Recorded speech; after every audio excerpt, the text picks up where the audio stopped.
Probably each of you at least once had a dream in which you were dying. It's an indescribable feeling. When in a dream you feel that you are dying and at that moment you wake up.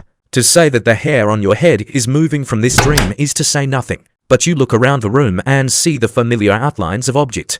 And you realize that you are alive and in your room. So, this dream and the process of awakening clearly shows what will happen to us at the moment of death. We will fall asleep in the material world and wake up in the spiritual world. When consciousness leaves our body, it will seem to us that we have woken up and everything that happened before was nothing more than a dream. We will be happy that we have woken up. Agree that we don't really, and more often we don't worrying at all about unpleasant events that happens to us in a dream. We understand that this is just a dream. And even when you have vivid dreams in which everything is practically the same as in life, and even if you die in it, then when you wake up you will realize that it was all unreal. The same thing will happen to us after death. We will wake up in another world and this life will seem like a dream to us. What we call death is nothing more than the liberation of our consciousness from the physical body we dreamed of. And this liberation will be accompanied by a feeling of great freedom. When you are not limited by anything or anything, but with all our desire to be free, you should never wish for death.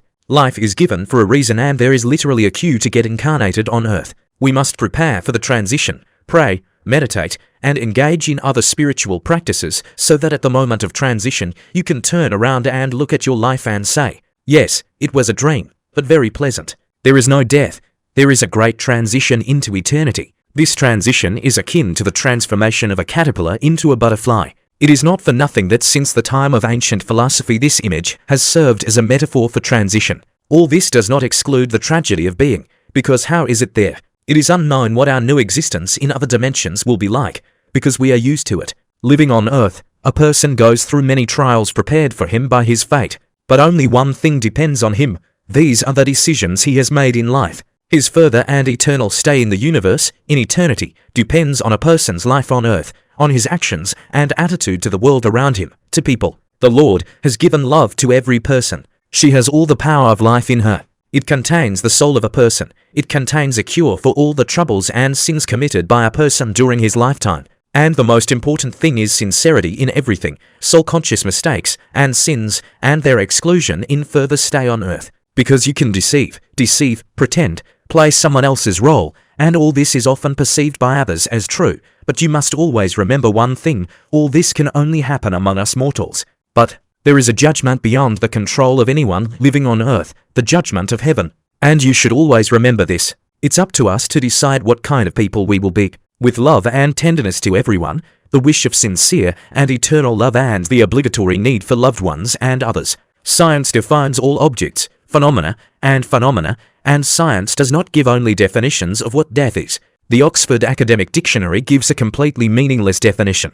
Death is the end of life. When talking about death, they use words like, for example, nothing, non-existence, and others, always with a negative meaning, are words about what does not exist. And the thought immediately comes to mind, or maybe there is no death either. This lack of a scientific definition of death is noted by scientists dealing with this phenomenon. And it is not surprising that those of them who have studied not only anatomy, but the whole person, are increasingly advised to use the word transition instead of the word death, because death is usually understood as the end of human life, and now it is known that with the death of the body, the life of the individual does not end. The personality continues to exist, passing into other conditions, hence the word transition, which correctly defines the event that is taking place. Christianity understands death as the separation of soul and body and the revelation of the spiritual world. The modern science of death comes to the same understanding. We have already noted that scientists who were non-believers, having begun studying the processes associated with death, came or are coming to believe in God and in the immortality of the soul. You need to make a reservation here. Of course, science does not talk about the immortality of the soul in eternity. No science can prove this, but science has confirmed that after the death of the body, some part of a person leaves the deceased body and continues conscious life. The death of the body is not the end of existence, but the transition of a person or soul from one state to another and from the material world to the spiritual world. Of course, death is the most important event in our lives, but not because the body dies, but because the whole future of our immortal soul, our real self, depends on what we will be at the very moment of transition, because a new life does not begin beyond the grave, but the old one continues. We now know that the very moment of death of the body, what we fear most of all is imperceptible. After leaving the body, the soul passes into another world and begins the second part of its life there, a disembodied life. For many centuries, Christianity has been teaching about the afterlife of the soul, and in our time objective data has appeared, obtained and verified by science. This gives us the opportunity to try to see if religious beliefs are confirmed by these new achievements of medical science. Is this acceptable? One of the Christian theologians said that there are things in the universe about which it is more decent to keep silent. This is a good warning. Of course, it's best to just believe, without trying to verify or dig into anything with your human mind. Happy is the one who is capable of this, but what should those who do not have such faith do? To remain in doubt and refuse to think. Jesus Christ rebuked Thomas for his little faith, but did not reject him and gave him visual evidence. Isn't that the case with many of us? Evidence of the life of the soul has been given for a long time and not a little, but for many it was not enough. It was necessary to make sure visually. Now we have been given this too. The narratives of the sacred books and the stories of our contemporaries who looked behind the veil are almost identical. The same perceptions and phenomena are described. The soul's exit from the body is a short period of darkness or passage through a dark tunnel, light, the ability to instantly overcome any space and pass through all material things, compression of time, unsuccessful attempts to contact those living on earth, seeing one's body from the outside. Our contemporaries and ancient Christians, having crossed the mysterious threshold, met the same thing. Those who returned from there told about meetings with various spiritual beings. They saw their previously deceased relatives and other close people, patriarchs, saints, angels, guides. Christianity has always taught that soon after the death of the body, the soul in the afterlife comes to the first judgment. This is not the second and final last judgment, which will be at the end of centuries. Now the development of the soul is not finished yet. Each of us will see his entire past life very soon after the death of the body and will be able to overestimate a lot. In the light of the truth, we will see not only our deeds, but also their consequences.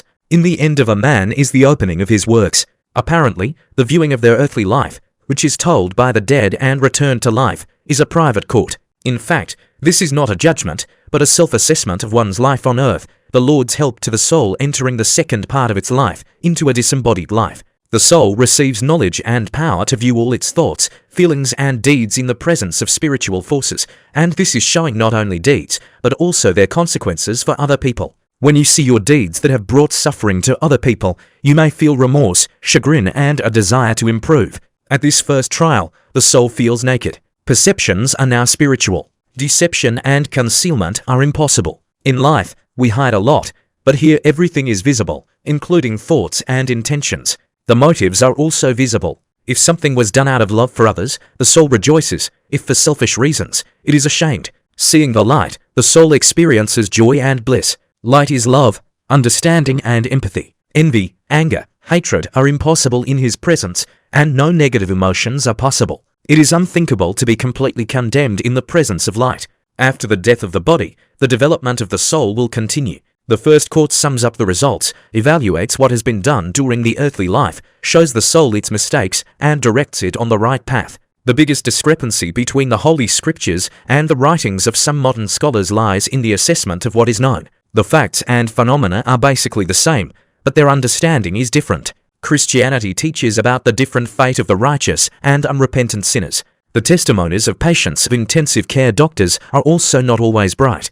There are descriptions of grey darkness, suffering, and even hell. Thinking about what awaits us after the transition, I certainly want to believe the bright things that the science of death has revealed to us. These discoveries, however, speak only about the very beginning of life beyond the grave. Apparently, the Lord made it so that the transition itself is painless and not terrible, but science does not know what awaits us in the second part of our life, in the spiritual life. We only know that each of us will have our own individual destiny.